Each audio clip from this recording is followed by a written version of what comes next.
You know that quiet moment, late at night, when the world settles down and you are finally alone with your thoughts.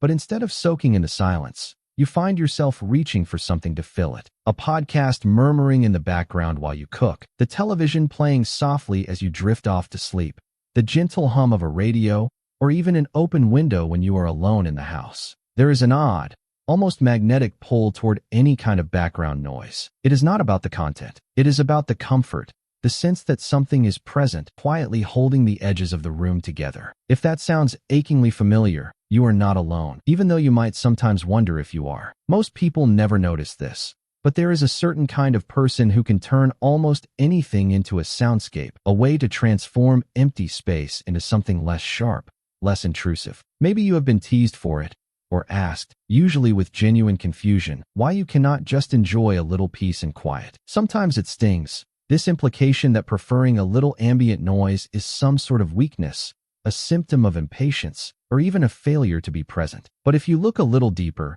something quietly remarkable is going on beneath the surface of this small, everyday choice. People who surround themselves with background noise are often misunderstood. There is the idea that needing sound is a sign of anxiety or an inability to focus, or even a refusal to be alone with your own mind. The world seems to love celebrating the virtues of silence, meditation, mindfulness, the quiet retreat, while quietly implying that needing noise is a sign you are running from something. But what if that story is incomplete? What if, as is so often the case in psychology, the truth is far more nuanced and far less judgmental? Here is what rarely gets explained.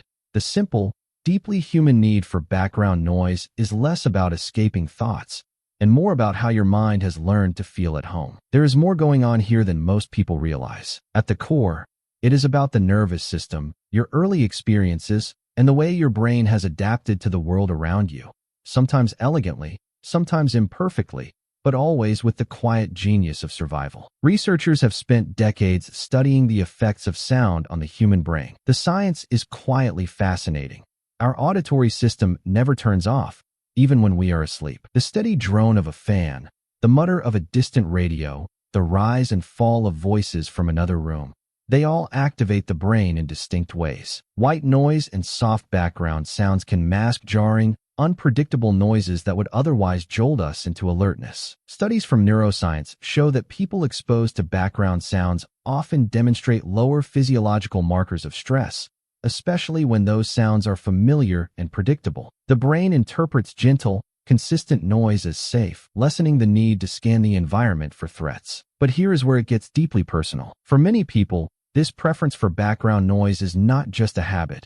It is a survival strategy learned through years of experience. Maybe you grew up in a household where the television was always on, not just for entertainment, but as a buffer against tension or as a sign that someone was home. Maybe the hum of appliances, or the voices from another room, became signals of safety during childhood, so deeply encoded that true silence now feels less like tranquility and more like absence. For others, a busy mind that never settles can make external silence feel overwhelming. In these moments, background noise works like a weighted blanket for the nervous system. It gives the mind something to lightly hold, so it does not clutch too tightly at every stray anxiety. It is important to see this for what it is, not a flaw, but an adaptation. There is no moral value attached to how you coexist with sound. Some nervous systems thrive in silence. Others cultivate peace out of the thin thread of a softly playing radio. Neither is better, neither is worse. Your way of being is simply that, yours. The world is richer when it allows for these differences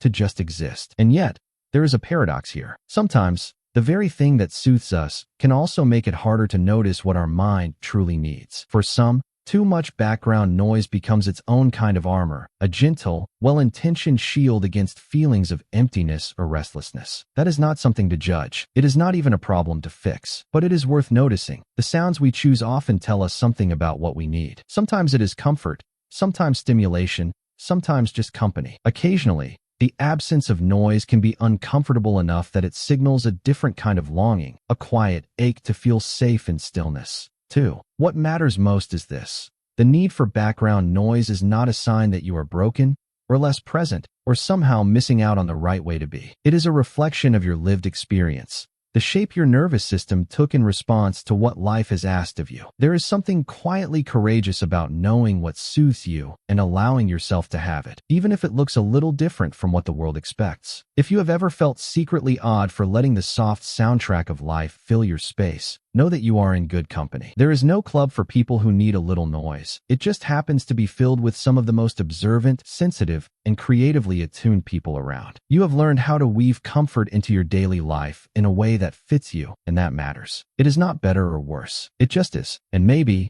somewhere down the line, you will notice another small pattern in the quiet hum behind your day, a hint at something else the world rarely explains. If this conversation resonated, there is always more to explore about the quiet, brilliant ways your mind navigates the world.